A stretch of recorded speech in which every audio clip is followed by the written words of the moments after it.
In one of my most recent videos, I went over the most dangerous cities in the United States. Well, today we are going to do something a little different. I spent a ton of time researching 10 major cities to find the worst areas of each city to see what I can find, and the crime stats in some of these places are mind-blowing. So, if you are just curious like me, stick around because today we are going over some of the most dangerous neighborhoods in the United States. What is up everybody, my name is Trey and welcome to my channel Just Curious. In today's video we are going over the most dangerous neighborhoods in 10 major cities, all of which I will put up here on the screen for you all to see. Now the findings today are based on the most recent FBI crime stats, and I will crown a winner for the most dangerous neighborhood in each of these cities based on the combined amount of all-around crime in each. This is going to be a series and will be broken down into parts so we can eventually find out which neighborhood in the United States is the worst. All of the cities will have timestamps if you want to skip to particular areas. This will not be a top 10 like my other videos, so these will not be in any particular order, but at the end of this series we will be able to see which neighborhood is the worst. Be sure to stick around to the end of the video because some of the numbers from this list are shocking, and I will share the 10 worst of part 1 to get a sense of which neighborhoods are the most dangerous. Now before we get started with the video, please be sure to subscribe to the channel to learn more information about the United States. Now without further ado, let's get to it. First up, we have the city of Baltimore. A lot of people commented on my most dangerous cities video, surprised that Baltimore didn't make the list, and you all were correct. I made a mistake and it should have been ranked 5th, and in a moment we will see why that is. Baltimore is notorious for being a dangerous city, and it has quite a few neighborhoods with extremely high crime rates. Some of these neighborhoods include Berea, Fairfield, Cherry Hill, West Baltimore, and Hopkins Middle East. The most dangerous neighborhood in Baltimore goes to Hopkins Middle East, with West Baltimore being a close second. The median household income in Hopkins Middle East is around $28,500, which is 48% lower than the national average and has an unemployment rate of 9%. In Hopkins Middle East, the total crime rate is 426% above the national average, and the violent crime is 837% above the national average. Next up, we have Chicago. Now, Chicago is a place that many people consider an all-around dangerous city, but it is actually fairly safe in most areas. I have been to Chicago multiple times and walked around many areas, and I felt perfectly fine. The downtown area is beautiful, and I didn't sense any danger when I was there. Now, just because most of the city is okay, that doesn't mean that it doesn't have its dangerous areas, because it definitely does. The south side of Chicago is very dangerous and is where the majority of the violent crime occurs. Some of the worst neighborhoods in Chicago include Inglewood, Washington Park, East Garfield Park, West Garfield Park, and North Lawndale. The most dangerous of all the neighborhoods according to the numbers is West Garfield Park. The median household income in West Garfield Park is around $24,000, which is 56% lower than the national average, and the unemployment rate is 9%. In West Garfield Park, the total crime rate is 426% above the national average, and the violent crime is 779% above the national average. Next, we have the city of St. Louis. Now, St. Louis is a city that is filled with problems when it comes to crime. Of course, there are areas not far from the city that are good places to live, but overall, St. Louis has many dangerous neighborhoods. As I mentioned before, I have been there many times, and it is sad to see the decline of the city. I remember taking a Greyhound here from Indiana to visit my cousin who lived in St. Charles back around 2005, and it didn't seem too bad back then. But then again, I was only 14 years old, so what did I know really? Anyways, all 5 neighborhoods I am going to mention have worse crime rates than anywhere in Baltimore, which is crazy to me. Also, 4 out of 5 of these neighborhoods are worse than anywhere in Chicago as well.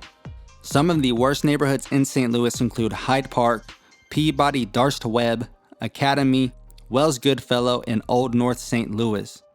The most dangerous of all the neighborhoods in St. Louis according to the numbers is Peabody Darst Webb. What a name that is.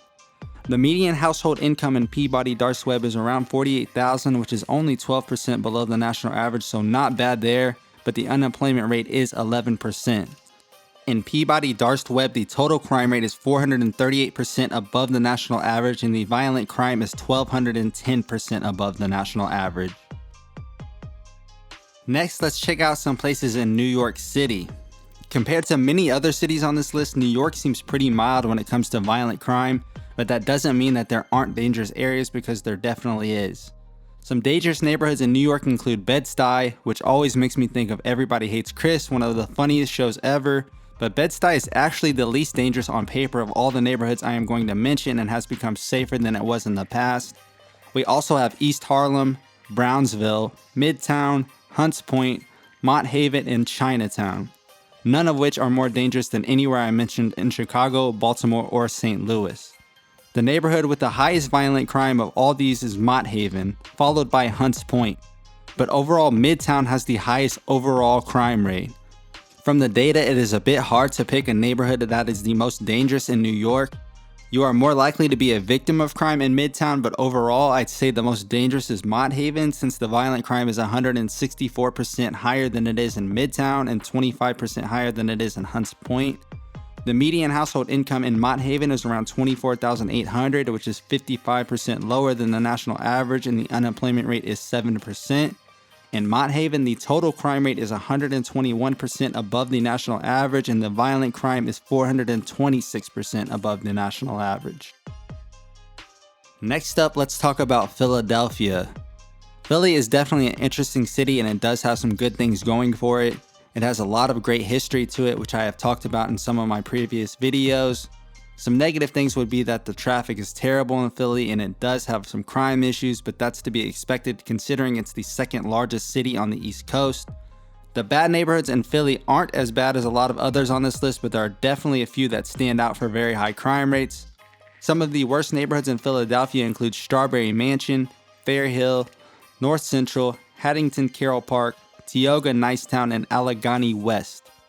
The most dangerous of all the neighborhoods in Philly, according to the numbers, is Tioga Nicetown, which is not the best name for such a dangerous neighborhood.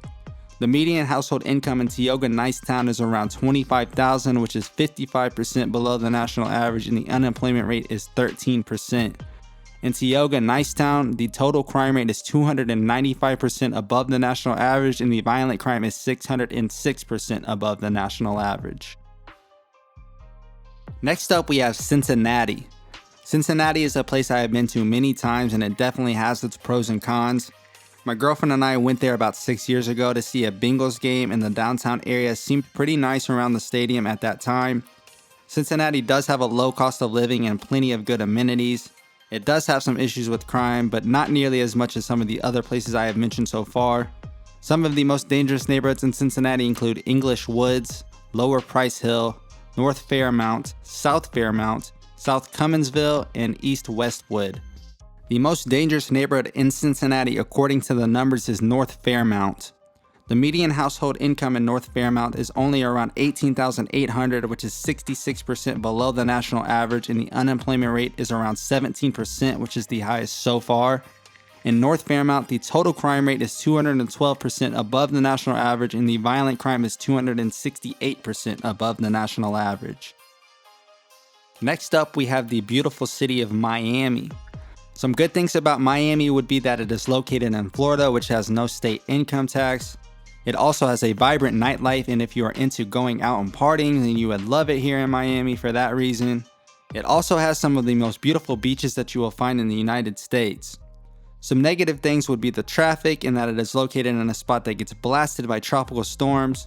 I was actually surprised by the numbers in Miami because it really isn't too bad for being such a large city, but there are some neighborhoods that would definitely be considered dangerous. Some of those include Little Haiti, Alapata, Downtown Miami, Upper East Side, Overtown, and Model City. The most dangerous neighborhood in Miami, according to the numbers, is Overtown by quite a bit. The median household income in Overtown is around $19,500, which is 65% below the national average, and the unemployment rate is 9%. In Overtown, the total crime rate is 456% above the national average, and the violent crime is 388% above the national average. Okay, now let's make our way to Kansas City. Kansas City is another place that has a pretty low cost of living and a lot of good amenities, so there are a ton of things to do here. It also has a pretty good economy, and you can definitely make some good money there with the right business ideas or jobs. Some issues with the city would be high taxes, dangerous weather such as tornadoes, and of course crime. When it comes to crime, Kansas City has some very dangerous neighborhoods. Some of those neighborhoods include Blue Hills, South Blue Valley, Marlboro East, and Hidden Valley, not the ranch. The crazy thing about all of these neighborhoods is that every single one of them are more dangerous than any of the places I have mentioned so far, even worse than anywhere in St. Louis and Baltimore. The most dangerous neighborhood in Kansas City according to the numbers is Marlboro East, which just barely edged out South Blue Valley. The median household income in Marlboro East is around $21,000, which is 61% below the national average, and the unemployment rate is 6%. In Marlboro East, the total crime rate is 511% above the national average, and the violent crime is 1,307% above the national average. Next up, we have the city of Memphis. Now, it is no surprise that Memphis is a dangerous city. Once again, it is another place that is affordable and has a lot of things to do, but that is not enough because it doesn't outweigh the high rates of crime in the city. Some of the most dangerous neighborhoods in Memphis include Midtown, Whitehave Coral Lake, Downtown Memphis, Berkeley Highland Heights, Shelby Forest Fraser, and Parkway Village Oak Haven. The unique thing about Memphis is that the downtown area is actually the most dangerous neighborhood in the city according to the data. The median household income in downtown Memphis is around $25,800, which is 53% below the national average, and the unemployment rate is 10%. In downtown Memphis, the total crime rate is 389% above the national average, and the violent crime is 880% above the national average. Last but certainly not least, we have Detroit. Now, I don't want to say only negative things about Detroit because some parts are getting better. The downtown area in Detroit has shown massive improvement over the years and is generally pretty safe. Although some areas are getting a lot better, it does have a lot of problematic areas. Now, this is going to be a long list, but some of the most dangerous areas in Detroit include Fishcorn, Carbon Works, Van Steuben, Warrendale, Franklin Park, Belmont, Brush Park, Greensbrier, and Weatherby, all of which are more dangerous than the majority of the places I've already mentioned so far. The most dangerous neighborhood in Detroit according to the numbers is Belmont. The median household income in Belmont is around $42,000 and the unemployment rate is around 5%. But in Belmont, the total crime rate is 499% above the national average, and the violent crime rate is 1,865% above the national average, which is crazy to me. Okay, now I know that was a lot of information to take in, but now I am going to rank the 10 most dangerous neighborhoods in part 1 according to the data. And from 10 to 1, we have Warrendale, Van Steuben, Hidden Valley, South Blue Valley, Marlboro East, Fishcorn, Weatherby, Brush Park, Greensbrier, then Belmont ranked number 1 overall for the most dangerous neighborhoods so far. As we can see, the top 10 was dominated by Detroit and Kansas City. Okay, if you made it this far, thank you so much for watching all the way until the end. Please be sure to subscribe to the channel if you haven't already and like this video if you enjoyed it. Also, comment down below which cities you would like me to cover in part 2. So that does it for part 1 for the most dangerous neighborhoods in the United States. Thank you again for watching, and as always, I wish you all nothing but the best.